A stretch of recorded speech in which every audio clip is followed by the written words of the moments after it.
우리가 지난 시간부터 우리 사도행전을 강의하게 되었습니다. 우리 지난주 담임 목사님 통해서 사도행전에 나타난 교회 공동체의 모습은 예수 공동체, 또 성령 공동체, 증인 공동체였다는 말씀을 들었습니다.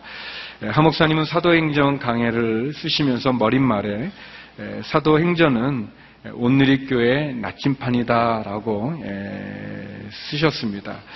우리는 사도행전을 통해서 온누리교회가 나가야 될 방향도 알고 또 우리의 신앙의 방향도 바로 세울 수 있고 또 지침을 받을 수 있습니다.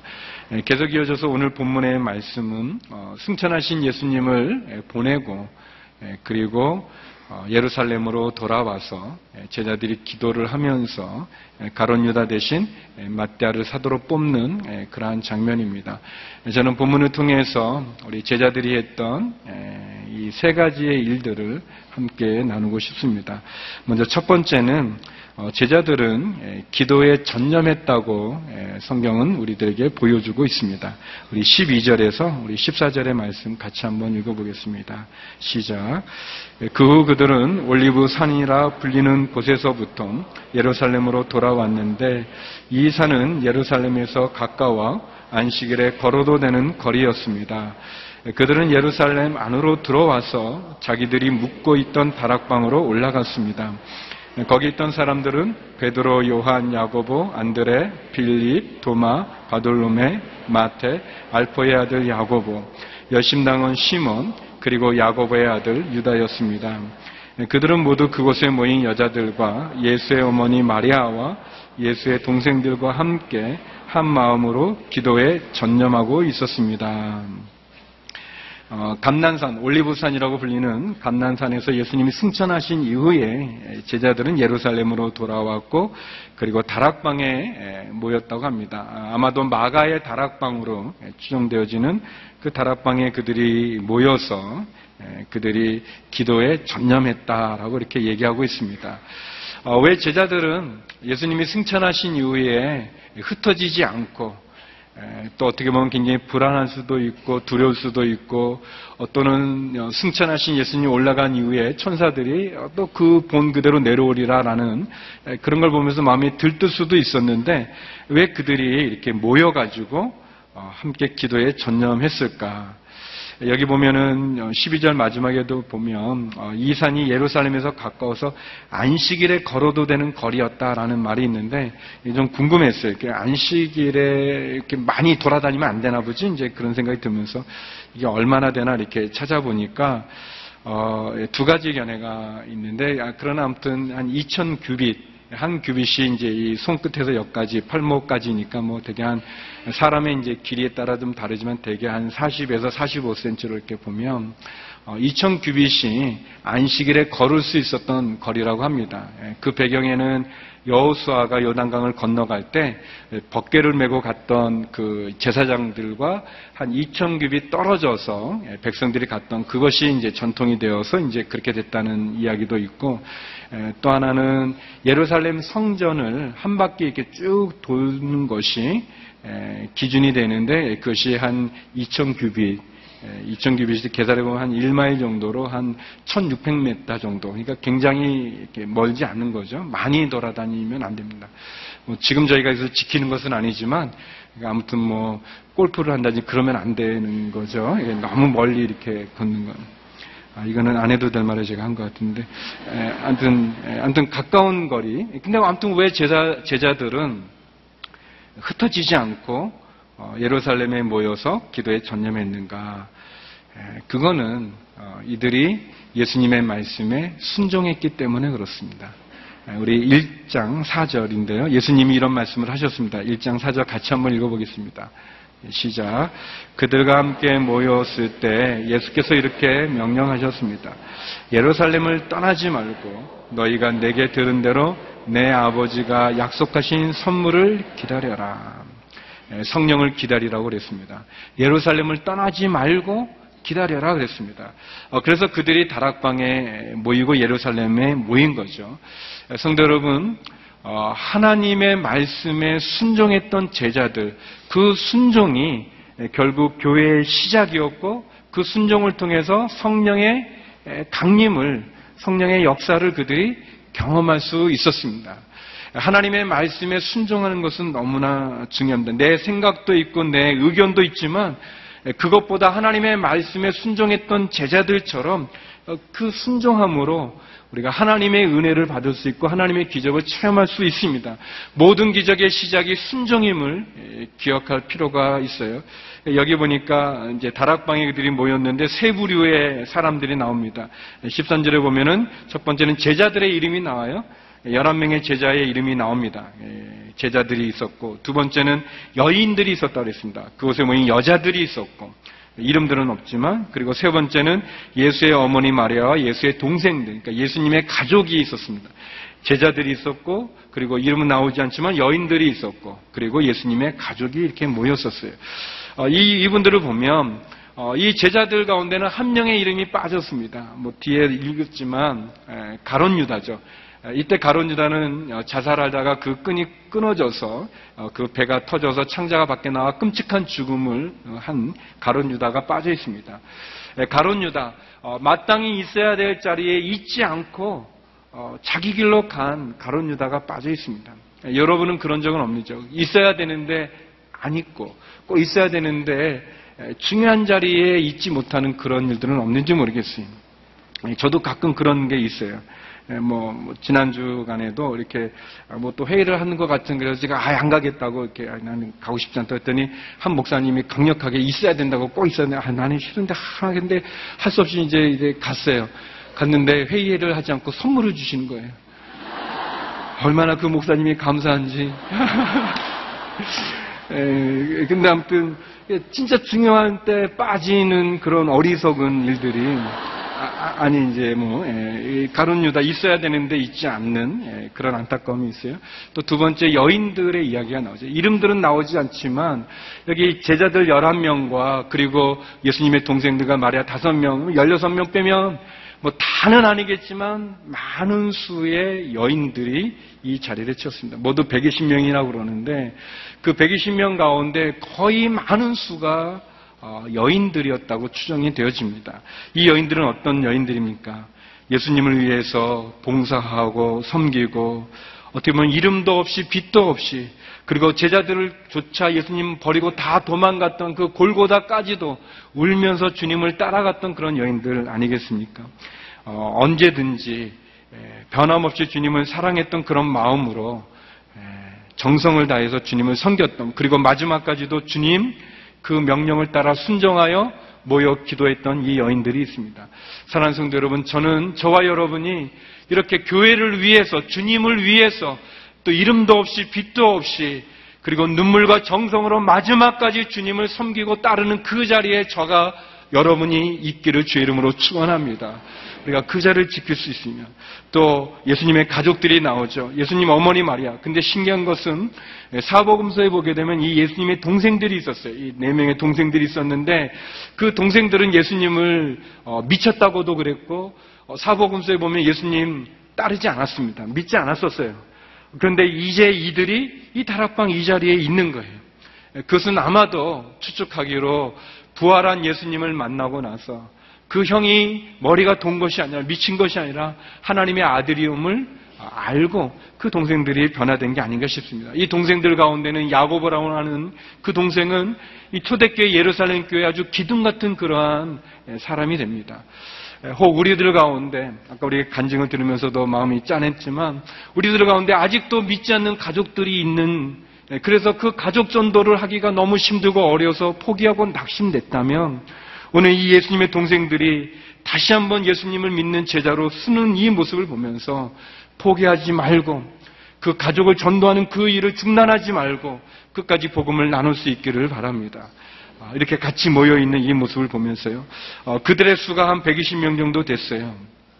이 120명, 어떻게 보면 12제자의 10배 되어지는 그런 숫자죠. 새 이스라엘의 상징이 될 수도 있고 교회의 시작을 알리는 숫자이기도 합니다. 어떤 학자는 이 120명은 산헤드린 공회의 숫자라고도 합니다. 율법적으로 어떤 법적인 효력을 나타낼 수 있는 그 숫자, 그 수치가 120인데 그 120명의 그 숫자가 되었다고 얘기합니다. 뭐 그렇든 안 그렇든 아무튼 예수님의 말씀에 순종하여 다락방에 모인 이 120명이 무엇을 했는가? 그들이 기도를 했습니다. 기도를 했다고 얘기하고 있습니다. 마태복음 21장 13절에 보면 예수님이 이런 말씀을 하십니다. 우리 같이 한번 읽어보겠습니다. 시작. 예수께서 그들에게 말씀하셨습니다. 성경에 이렇게 기록되어 있다. 내 집은 기도하는 집이라 불릴 것이다. 그런데 너희는 이 성전을 강도의 소굴로 만드는구나. 예수님 말씀했습니다. 교회는 기도하는 집이라고 말씀하셨습니다. 이 제자들이 모여서 어떤 회의를 하지 않았어요. 다락방에 모여서 서로 논쟁하지도 않았어요. 그들의 마음에 있는 염려와 근심으로 수근수근 이렇게 무리를 져가지고 그들이 두려워하지 않았어요. 그들은 기도했습니다. 근데 예수님이 뭐라고 그러냐면은 내 아버지 약속하신 선물을 기다려라 그랬는데 언제까지 기다려야 되는지 얼마나 기다려야 되는지 얘기하지 않았어요. 기간을 말해주지 않았어요. 대충 보면 이분들이 한 10일 정도를 여기서 기도하는데 10일 동안 기도하는 것은 결코 쉽지 않습니다. 그러나 그들은 말씀에 순종해서 기도했습니다. 사랑하는 성도 여러분, 고민하고 염려하고 불안해하지 말고 기도하십시오. 모여서 다투고 논쟁하고 서로 마음이 나눠져서 그렇게 싸우지 않고 기도하기를 원합니다. 교회는 영적인 공동체예요. 교회는 기도하는 집이라고 그랬습니다. 우리에게 필요한 게 있다면 우리가 주님 기다리라고 말했는데 시간도 말해주지 않고 언제까지 얼마나 말해주지 않았지만 그들은 기도했습니다. 우리가 언제까지 기도해야 되는가? 응답될 때까지 기도하는 것입니다. 우리의 마음에는 제자들처럼 불안할 수도 있고 걱정과 근심이 가득 찰 수도 있어요. 그리고 다 자기 의견들이 있지 않겠습니까?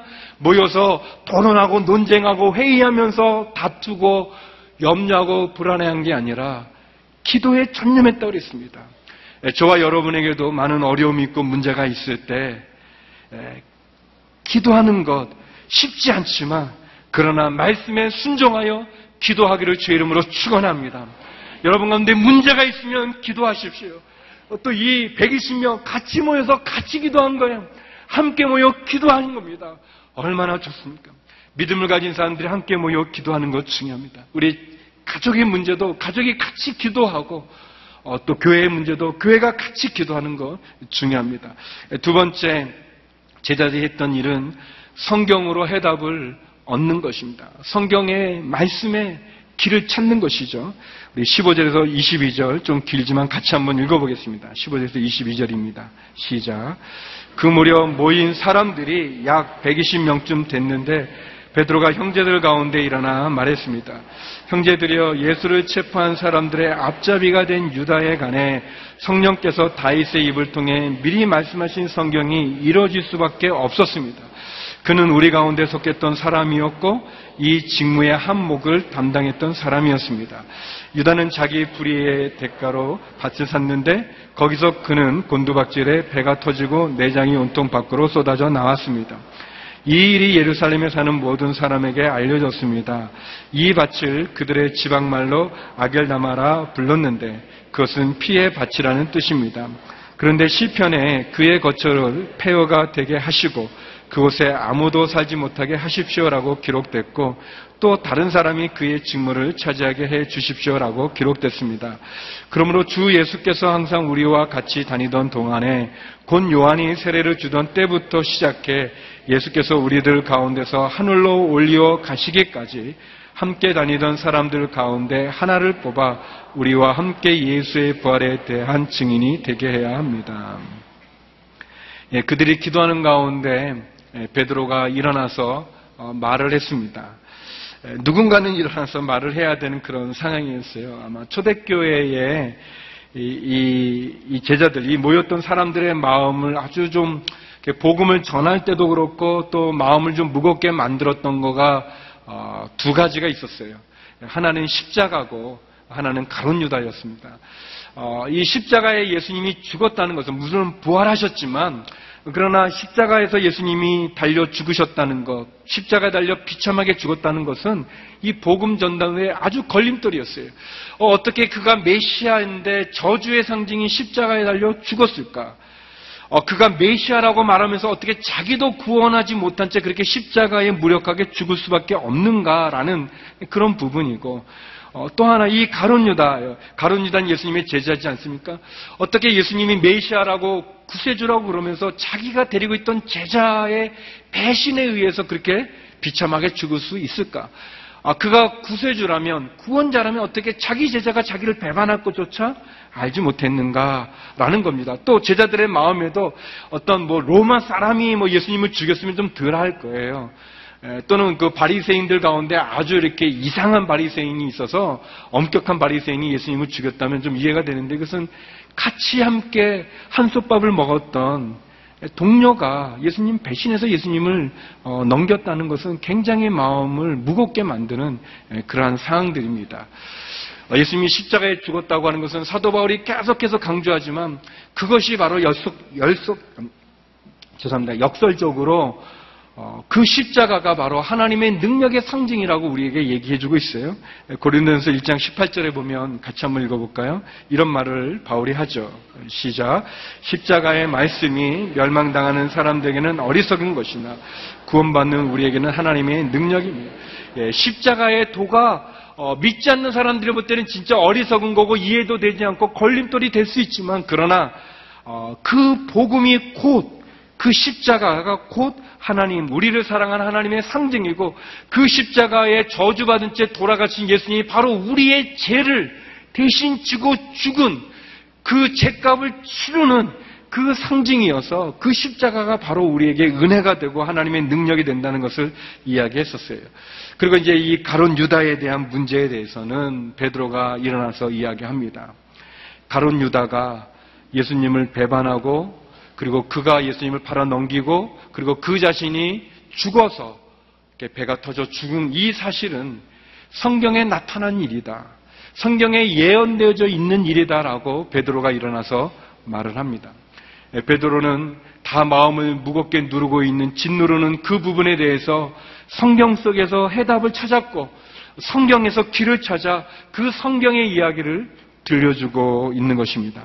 사랑하는 성도 여러분, 우리에게 문제가 있다면 우리도 역시 그 문제의 해답을 사람들에게 찾는 게 아니라 베드로가 인간적으로, 정치적으로 유다의 이야기를 해석한 것이 아니라 하나님의 말씀으로 해석하고 이해하고 적용했던 것처럼, 우리 가운데 있는 문제가 있다면 선택을 해야 될 때 그 선택에 그 지침을 주는 해답을, 열쇠를 사람에게서 찾는 것이 아니라, 이 정치적으로 찾는 것이 아니라, 헤게모니로 찾는 것이 아니라 하나님 말씀에서 길을 찾고 하나님 말씀에서 열쇠를 얻을 수 있기를 바랍니다.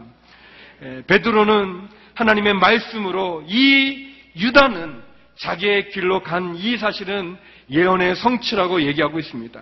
시편 69편 25절이나 시편 109편 8절의 말씀을 인용하면서 설명하면서 베드로는 이야기하죠. 시편 41편 9절에 이런 말씀이 있습니다. 내가 믿던 가까운 친구, 내 빵을 나눠 먹던 그 친구조차 나를 대적해 발꿈치를 들었다라고 얘기하고 있습니다.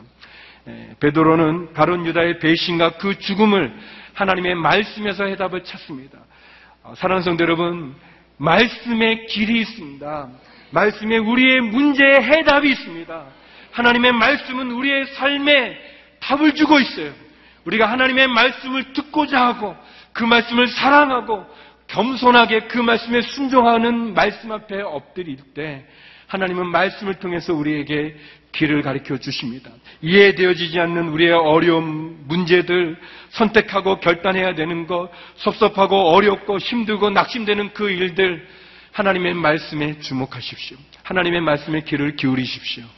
그러면 베드로처럼 성경은 우리의 문제를 이해시켜 주시고 해석할 수 있게 해주고 그리고 귀를 열어주신 겁니다. 성경 안에서 문제를 푸는 저와 여러분이 되기를 바랍니다. 마지막으로 세 번째, 제자들은 부족한 수를 채웠습니다. 제자들은 가룟 유다 대신에 다른 사도를 세우는 장면이 나옵니다. 23절에서 26절의 말씀을 같이 한번 읽겠습니다. 23절에서 26절입니다. 시작. 그래서 사도들이 두 사람, 그 바사바 또는 유스도라고도 불리는 요셉과 matthea를 추천했습니다. 그리고 그들은 모든 사람의 마음을 아시는 주여, 이 두 사람 가운데 주께서 택하신 사람이 누구인지 보여주셔서 이 봉사와 사도의 직무를 대신 맡게 해 주십시오. 유다는 이것을 떠나 자기 자리로 갔습니다라고 기도했습니다. 그러고 나서 그들이 제비를 뽑았는데 matthea가 뽑혀서 그가 11 사도들과 함께 사도의 수에 들게 됐습니다. 베드로는 가룟 유다에 대해서 성경의 말씀으로 해석하고 그리고 적용한 이후에 이제 이 부족한 한 수를 채워야 된다고 얘기합니다. 그리고 그 사도의 자격으로 세례 요한에게 예수님이 세례를 받을 때부터 승천할 때까지 함께 있었던 사람들 가운데서 예수님의 부활에 담대한 증인이 될 사람을 자격의 조건으로 내세웠습니다. 그래서 그들은 바사바 유스도라고 불리는 요셉이라는 사람하고 matthea라는 두 사람을 추천해서 이 두 사람을 놓고 그들이 기도를 했습니다. 주여, 주께서 선택하신 사람이 누구인지 우리에게 보여주십시오. 참 기도가 좋지 않습니까? 우리가 하나님께 기도할 때도 역시 하나님 보여주십시오. 하나님 들려주십시오. 하나님 깨닫게 해주십시오. 알게 해주십시오. 우리가 그렇게 기도할 수 있어요? 그렇게 기도하고 나서 그들이 제비를 뽑았는데 matthea가 뽑혔습니다. 그래서 이 matthea는 그 11 사도와 함께 사도의 수에 들게 됐어요.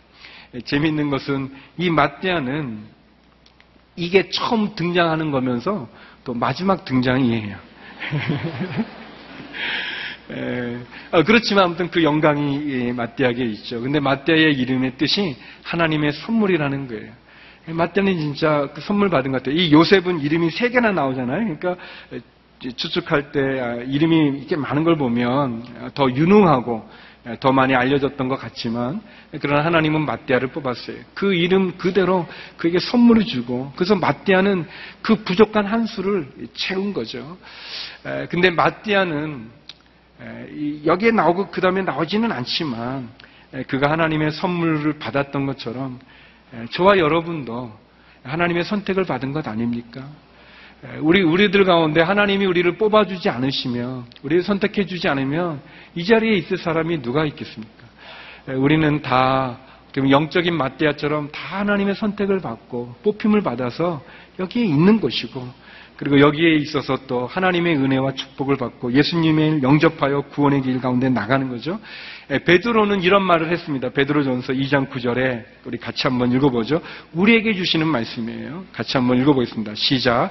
그러나 여러분은 택하신 족속이요, 왕같은 제사장들이요, 거룩한 나라요, 그분의 소유된 백성이니 이는 여러분을 어둠에서 불러내어 그분의 놀라운 빛으로 들어가게 하신 분의 덕을 선포하게 하시기 위한 것입니다. 그래요. 하나님 우리를 선택해 주셔서 matthea를 통해서 부족한 수를 채웠던 것처럼 하나님 저와 여러분을 선택해 주셔서 하나님의 놀라운 구원의 은혜의 선물을 주셨고 우리를 하늘나라 백성 삼아 주셨어요. 여러분 택하신 족속, 왕같은 제사장, 거룩한 나라, 그의 소유된 백성으로 우리를 삼아 주셨다고 말합니다. 어둠에서 불러내어 빛 가운데로 나가게 해 주셨다고 얘기해 주고 있어요. 그래서 그 부족한 수를 채웠다고 얘기합니다. 사랑하는 성도 여러분, 저와 여러분의 삶이 하나님이 원하시는 그 부족함을 채우는 그 수가 저와 여러분이 되기를 주의 이름으로 축원합니다. 하나님이 쓰시고자 하실 때 부족한 그 사람이 저와 여러분이 되기를 원하고, 하나님의 일을 감당하는, 만족시켜드리는 그 자리에 저와 여러분이 있기를 원합니다. 그런데 보십시오. 그들이 120명이 모여서 기도에 전념하고 그리고 부족한 수를 채웠을 때 무슨 일이 일어납니까? 그건 다음 주에 일어나는 일이어서 말할 수 없지만 아무튼 역사가 일어나죠. 여러분, 의미가 있는 거예요. 성령의 임재함이 만약 나에게 없다면 그것은 내가 말씀에 순종하지 않는 우리의 모습이 아닌가, 기도에 전념하지 못하는 우리의 모습이 아닌가, 아니면 내가 부족함을 아직도 갖고 있기 때문에 그런 것은 아닌지 모르겠습니다. 하나님의 역사가 내 삶 가운데 일어나지 않는다면 그것은 우리가 뭔가 기도에 전념하지 못했거나 그 부족함을 채우지 못했거나 하나님의 말씀에 순종하지 않는 것은 아닌지 모르겠어요. 성도 여러분, 우리에게는 오순절이 필요합니다. 우리는 하나님을 믿지만 하나님의 능력을 신뢰하지 않거나, 아니면 성령은 믿지만 그 성령의 역사가 내 삶 가운데 이루어지기 원하지 못하는 그 마지막 그 조금의 부족함에 아직 있는 것은 아닌지 모르겠습니다. 내 삶 속에 기적이 일어나지 않는 것은 아직도 내가 주저하고 있는 것은 아닌지, 내가 왔다 갔다 하면서 세상도 주님도 그냥 그런 어떤 그런 약간 좀 이상하지만 날라리 같이 이렇게 좀 약간 그런 모습은 아닌지, 믿는 건지 안 믿는 건지 애매한 태도가 있는 것은 아닌지 모르겠어요. 성도 여러분, 분명하게 확실하게 우리의 태도를 취해야 될 것입니다. 제자들이 그 120명의 성도들이 모여서 성령을 기다렸던 것처럼 저와 여러분, 성령이 우리의 삶 가운데 임재하시도록, 역사하시도록 하나님 나를 쓰시기 편한 하나님의 사람이, 일꾼이 되도록 우리의 마음을, 우리의 신앙을, 우리의 믿음을 온전히 하나님께 전념하는 저와 여러분 되기를 주의 이름으로 축원합니다. 그래서 이 120명을 통해서 하나님이 역사했던 것처럼 저와 여러분의 삶을 통해서 역사할 수 있는 하나님의 사람으로 다시 한번 주께 나가는 저와 여러분 되기를 주의 이름으로 축원합니다. 기도하시겠습니다. 거룩하신 아버지 하나님, 기도에 전념하며 성경의 말씀으로 문제를 해결하며 하나님의 은혜를 강구했던 제자들처럼 하나님, 우리의 마음이 하나님으로 해답을 얻게 하여 주시고 하나님을 온전히 전심으로 신뢰하여 믿는, 그래서 하나님의 사람으로 굳건히 쓰는 저희 모두가 되게 하여 주시옵소서. 예수님 이름으로 기도드립니다. 아멘.